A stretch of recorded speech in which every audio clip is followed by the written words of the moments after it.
3 stages have gone by, and the red jersey remains with Francisco Mancebo Perez. Filipino riders have already won 2 stages, but it hasn't done anything yet to dislodge Perez or at least close the gap. As we enter the penultimate stage of your 2019 LBC Ronda Pilipinas, what else can the rivals do to at least jolt the standings?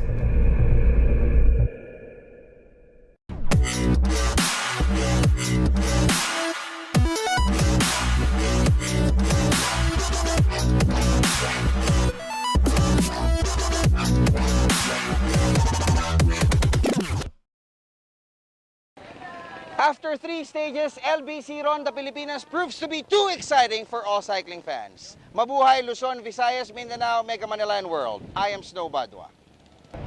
Hi everyone, today's race will cover a distance of approximately 146.9 kilometers Rojas City to Rojas City via Pasir Route. Today's race will be for the sprinters. Kumusta mga karonda? I am DJ Bobby Odulio. So what are you waiting for? Here now is the Stage 4 recap of LBC Ronda Pilipinas.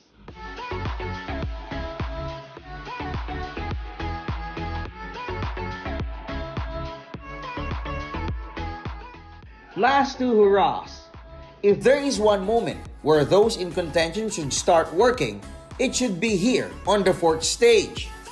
And as everyone continues to give Francisco Mancebo Perez a sharp look, the Matrix Power Tag Team of Japan has nothing in mind but to repel every attempt on their individual and team leaderships.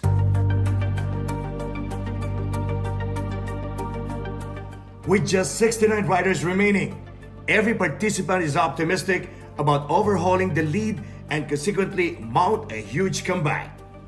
Shortly after the 4-kilometer neutral zone, 20 riders shook off the defense of Matrix Power Tug in front. These riders establish a quick 1-minute lead from the peloton, where red jersey donor Francisco Mancebo Perez is just lurking. But with no clear audit of who are in front, Mancebo led a wild chase of the peloton.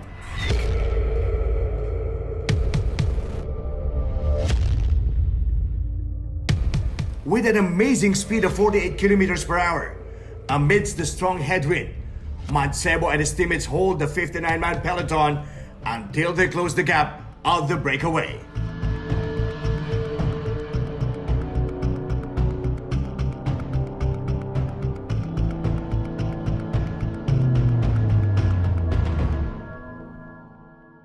And after just 5 kilometers, the race column became one group anew.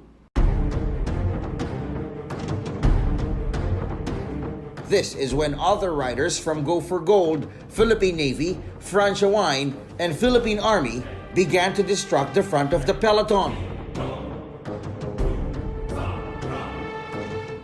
And this paved the way for 7 riders to bolt the group.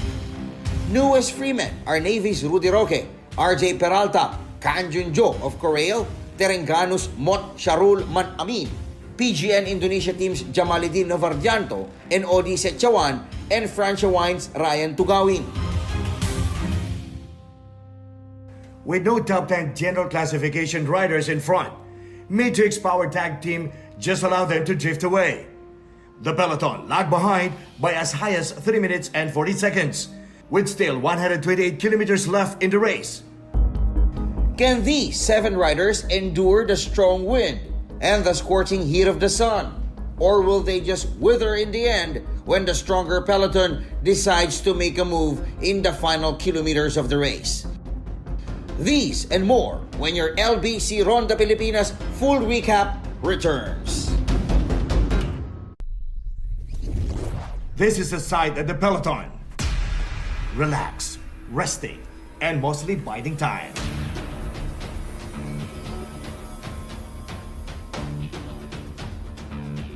Meanwhile, the 7 riders in front are forced to work like a carabao in bid to keep their distance from the peloton. But heading into the final 10 kilometers of the race, this is when their distance began to shorten. Bumibilis sila, bumibilis! Francisco Mancebo Perez again led the assault. Like a war general, Mancebo Perez rallied his teammates and inspiring other teams to join him. In a scene not usually seen by Filipino cycling fans, Mancebo Perez pulled the peloton to an average of 49 kilometers per hour from a 4-minute lead. The gap between the breakaway riders and the main bunch was reduced to just 40 seconds. But it seems the peloton miscalculated their attack. The 7 riders had ample time to roll to the finish line before the main group can bite their tail. One is now in front. Rudy Roque is trying to position himself in front. Closer, closer, closer. Henry Perez to the right. Rudy Roque, nangunguna. Si Joan is now behind. Okay, Rudy Roque fast attacking the finish line. Rudy Roque attacking the finish line.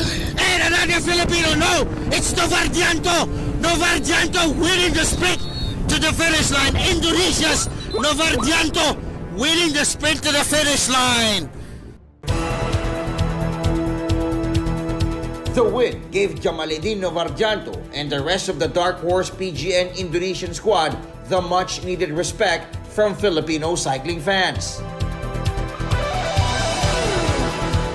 Meanwhile, not much changes happened at the overall individual classifications. Mancebo Perez will still keep the red jersey entering the final stage of the race. Mancebo Perez will still keep the red jersey, while Ronda Pilipinas reigning champion Ronald Oranza needs to at least zoom away by 3 minutes and 52 seconds from his Spanish rival if he wants to retain the crown. The best young rider is still Go for Gold's Ismael Grospe, who improves his lead to 4 minutes and 42 seconds over Korean rival Taewo Kang, while teammate Daniel Vencarino is still in third. After the race, the whole LBC Ronda Pilipinas delegation was given a warm reception of seafoods and other famous Capisnon dishes through a boodle fight sponsored by the province's proud son, Mr. Joel P. Longares.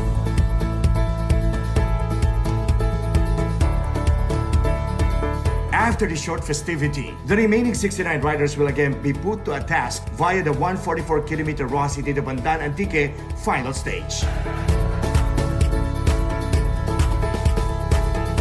And like in the past, Ronda Pilipinas fans will get to enjoy live pedal-by-pedal account of the race through our live stream and full recap presentations.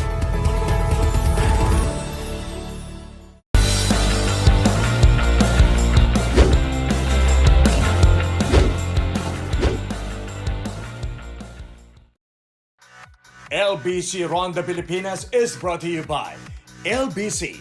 We like to move it. Powered by MVP Sports Foundation. Supported by Versa 2-Way Radio, Bike Extreme, Boykanin, Green Planet, ProLight, Celeste Cycles, Standard Insurance, CCN, One Movement Party List, Joel P. Longares Foundation, Maynilad, 3Q Sports Events Management Corporation, Mega World, Festive Walk, Seda Adria, Pueblo de Panay, LBC Foundation. In partnership with the Department of Tourism, Department of Environment and Natural Resources, the City of Iloilo, Province of Iloilo, the Province of Guimaras, Rojas City, Province of Capiz, Province of Antique, and the Paradise Island of Boracay in Malay Aklan.